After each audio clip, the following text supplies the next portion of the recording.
Hello friends, in this video we will learn about fillet weld for truss member.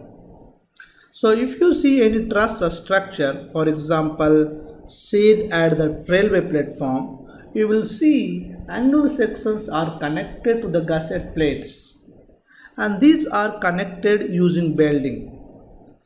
So in these cases, if you see between interface of gusset plate and the angle section, you have a welding on the three sides.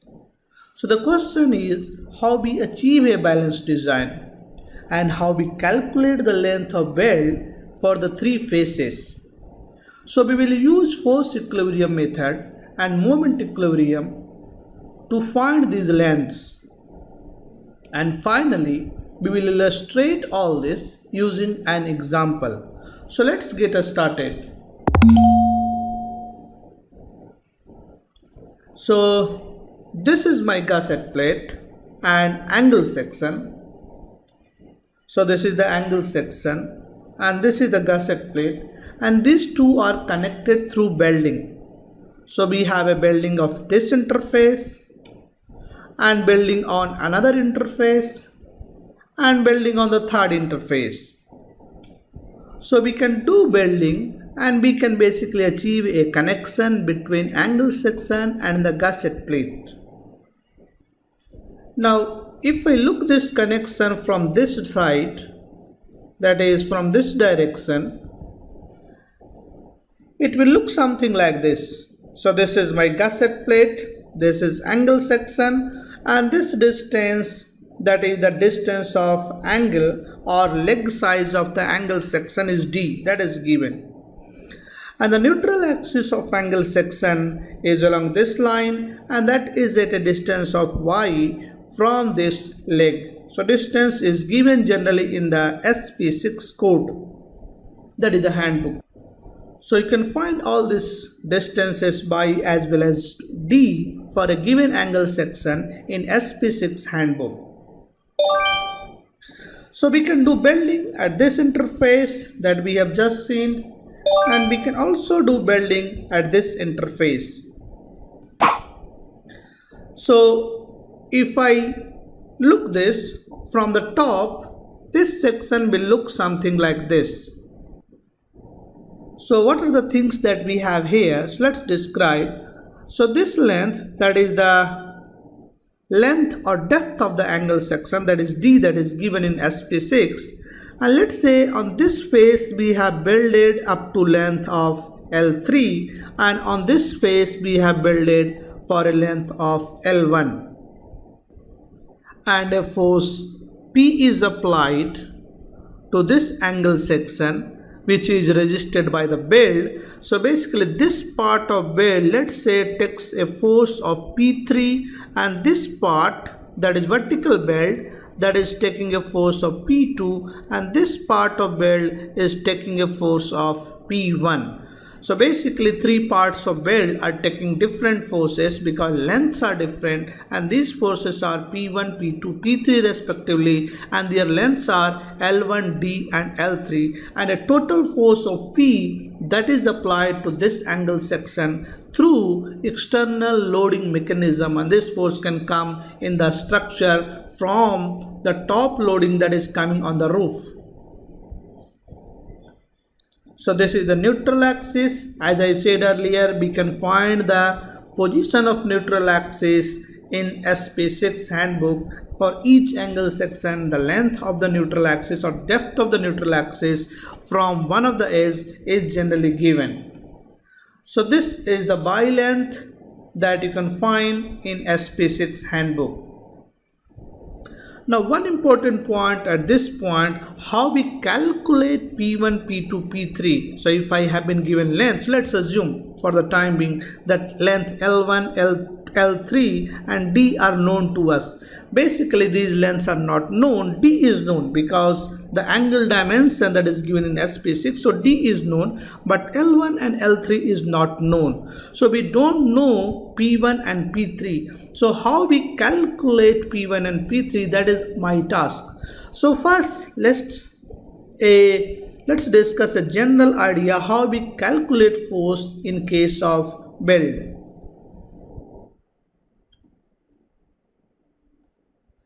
That is how we calculate design a stress of a belt. So if you remember, this is given in code, and we basically calculate design force, that is PDW is equals to area times design belt stress, that is FWD. And this we discussed in the previous video, that is how we calculate FWD and how we calculate the area. So if you remember, area in this case is the effective area, and that is area of the throat, which is basically equals to length of the belt LW times throat thickness, that is TE, and this is multiplied by FWD, and FWD is nothing but nominal belt stress FWN divided by partial factor of safety, that is gamma MW. We can further simplify this expression, and this results LW times K times S. So I said in the previous videos, that is effective throat thickness can be given as a constant K times belt size is S in this case, and FWN, that is nominal belt stress, can be given as Fu divided by root 3, where Fu is the ultimate design strength of the belt. So this expression is simplified. This means if I know the length, I can calculate the design force. In the previous slide, we can calculate P1 if I know L1. So in this formulation, S is the belt size and LW is the effective belt length. So this means we can calculate P1 if I know L1. So simply I have to plug L1 in place of LW in this expression. Then I have this expression for P1, that is L1 times constant K times belt size S times Fu, that is ultimate belt design strength, divided by root 3 times gamma MW. Similarly, I can calculate P2. I have to simply replace this LW with L2. And P3, I have to replace LW with L3. So basically, if I know the belt design stress, I can calculate belt design a strength. So this is my strength, that is the force, and this part is nothing but a stress. So design a stress times this area, that gives me the strength of the belt or the force that a belt can take. Now the question is how we calculate P1, P2, P3 for a balanced design. So we will use force as well as moment equilibrium to find L1, L2, L3. That is, in once we want to know L1, L2 and L3, we can also calculate P1, P2, P3. So let's see this. So this is my section. So P1, P2, P3, D, L1 and L3, and the distance from the one of the leg to the neutral axis, that is by, and we want to find what are the different lengths and subsequently what are the different values of forces. So what are the unknowns we have? If you see, this D distance is known, so D is not a unknown. So this means force P2, that is in the form of D times other factors, so P2 is known. So only two things that remains unknown, that is L1 and L3. So if I know L1 and L3, we can calculate P1 and P3. So basically P1 and P3 are unknown, which can be written in terms of L1 and L3. So P1 and P3 is unknown, which is basically a function of L1 and L3 in this case. So this is not L2, so this is simply L3. So what are the equilibrium equations we can write? So we have two unknowns, that is P1 and P3, or in other words L1 and L3. So we need to write two equations, and we will use two equations, one from force and another from moment. So let's write force equilibrium equation. So if you see, this external force is P, so I can write total force in this direction is equals to total force in this direction. That is my force equilibrium. So force P is equals to P1 plus P2 plus P3.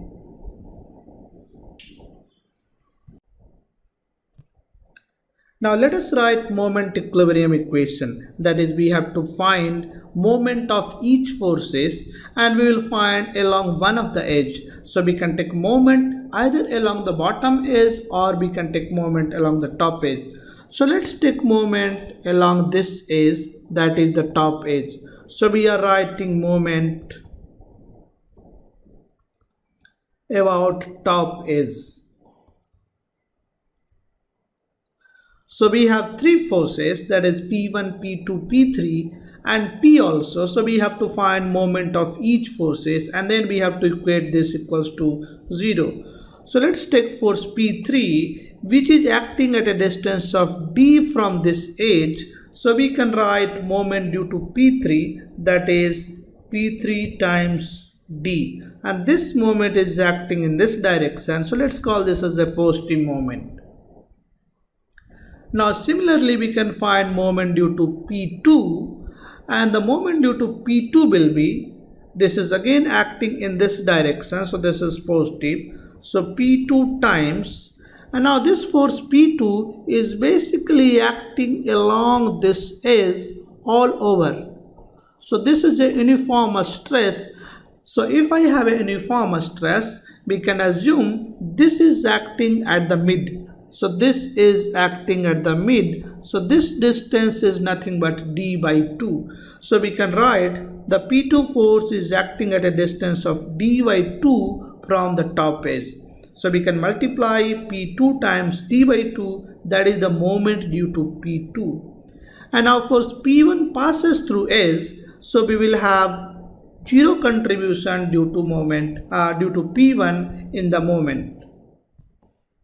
Similarly, force P will also apply a moment, but in this direction, that is opposite. So let's call this as a negative, and this force magnitude is P, and the distance from the top fiber, that is this distance is y. So this is equals to y. So this is equals to 0. So this is my moment equilibrium equation. So now we have two equations, two unknown, and we can solve for P1 and P3. So unknowns are P1 and P3.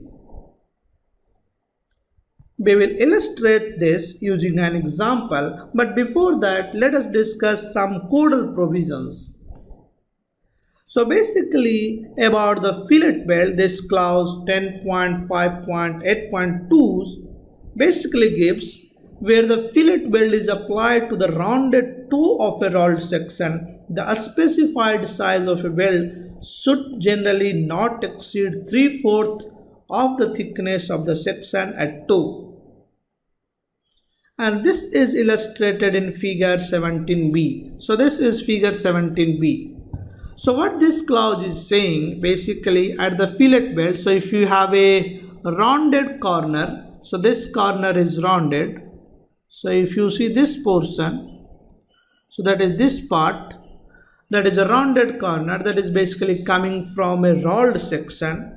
So you have a rolled section and toe of rolled section, and if you are doing welding, so even if you can do welding up to this point, you have to consider only this amount of basically, so this thickness that you have to consider, and you have to leave this part, that is T by 4.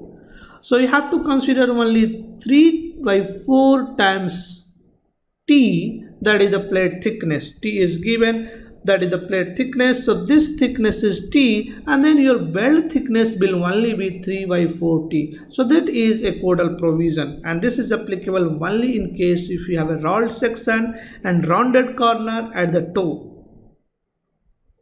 Another clause, that is 10.5.2.3, basically says about minimum size of fillet weld, and it says the size of fillet weld shall not be less than 3 mm. So minimum size is 3 mm.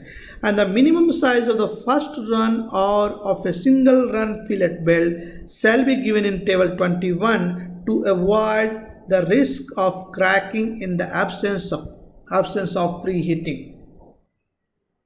So minimum weld size that is applicable is 3 mm, and more you can see in table 21 for the first run, and that we have already discussed in the previous video. So what we have in this case, that is minimum weld size, and this is equals to 3 mm, and the maximum weld size, and that is 3/4 of thickness T at the toe. So this is applicable when you have a rounded corner. Now let us illustrate all this using an example. So we have a angle section that is connected to gusset plate, and we have welding at the two edges, and we also have the welding along this straight portion. So this angle section is 100 times 75 times 8. So this length, that is the depth of the section, that is D, that is given in this problem, that is 100 mm. And thickness of this angle section is 8 mm. And one of the leg, that is 75 mm. So this is given, and you can find these properties in SP6. Now there is a force that is applied to this connection, and this force is 300 kilonewton. So in this case the force P is equals to 300 kilonewton, and it is assumed that this section is not going to fail in yielding. So this bar or this angle section is not going to fail. It is the weld that is going to fail. So not failed in yielding or even rupture. So there is no tearing, no yielding. Basically in this case the welding is going to fail, that is given to us.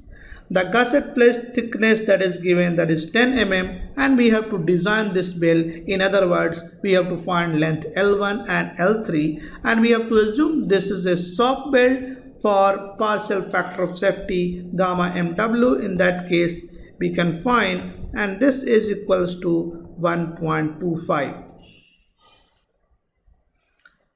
So let us design this build.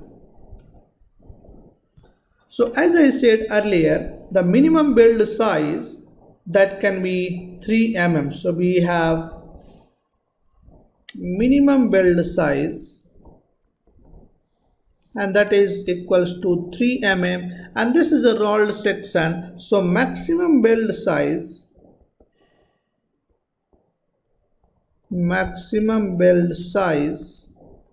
and this will be 3/4 times thickness, and thickness of the gusset plate is given, that is 8 mm. So this is 6 mm. So we can take a build size between 3 mm and 5 mm. So let's take build size of 5 mm. Now if I know the build size, we can calculate the build stress as well as force in any build. For example, we can calculate force in this build, that is P2, that is nothing but build stress times this distance, that is D. So we can write directly the value of P2, that is D times K times S times Fu divided by root 3 gamma MW.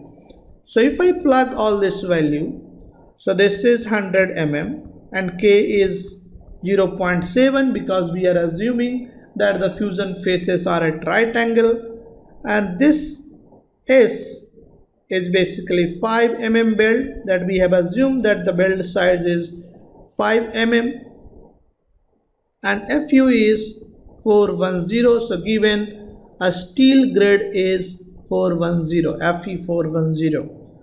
and then divided by root 3, and gamma mw for soft build is 1.25. And if you calculate this in kilonewton, 10 to the power minus 3, and then this turns out to be 66.2 kilonewton. Now the next step will be to find P1 and P3, that is two unknowns. So we have to write two equations, moment equilibrium equation as well as force equilibrium equation. So we can write moment equilibrium equation first, because that gives me value of one of the unknown, that is P2 times d by 2 plus P3 times d minus P times y. This is equals to 0, and in this case P is given, that is 300 kilonewton.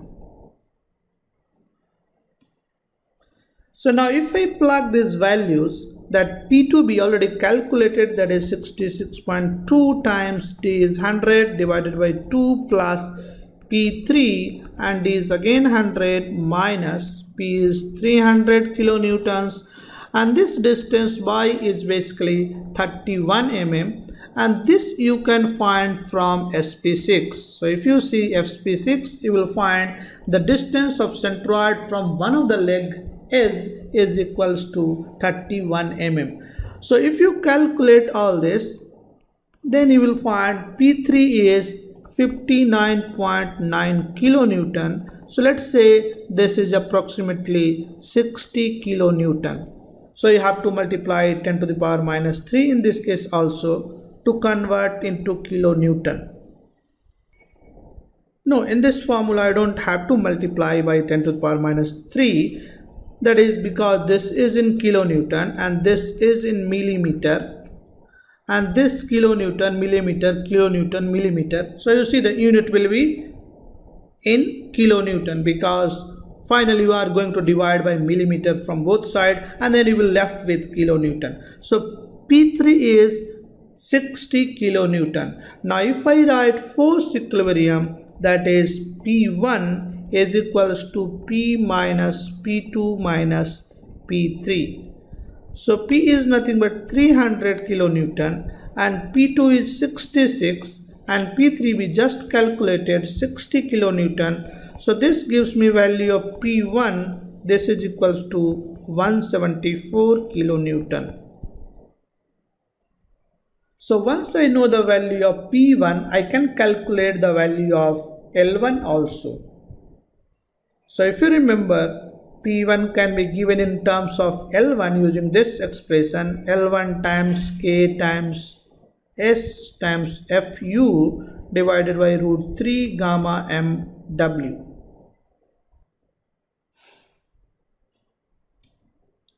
So the same expression, that is P1 in terms of L1 Ks and Fu gamma mW. So what we can do is we can plug all this value, and P1 is 174 kilonewton and L1 is unknown, K is 0.7, belt length is 5 mm and 410 root 3 gamma mW, and gamma mW is nothing but 1.25.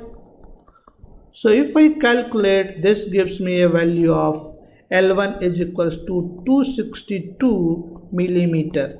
So from this expression you will get in terms of meter, and then you multiply by 1000, you will get in terms of millimeter. Similarly, you can find L3. Only thing is, in place of that you have to write P3 is equals to L3 K times S times Fu divided by root 3 gamma mW, and now this is 60 L3, and this force is nothing but 662.81. So if you calculate all this, this will turns out to be this one, and then from there you can calculate L3. This is nothing but 90 mm. This term is sometimes important because this is belt strength per unit length. So you can also calculate this term very often to calculate the required length. So this is nothing but belt strength per unit length. and in this case build strength per unit length is 662.81, and this is nothing but you have to plug the value of K, S, Fu and gamma MW.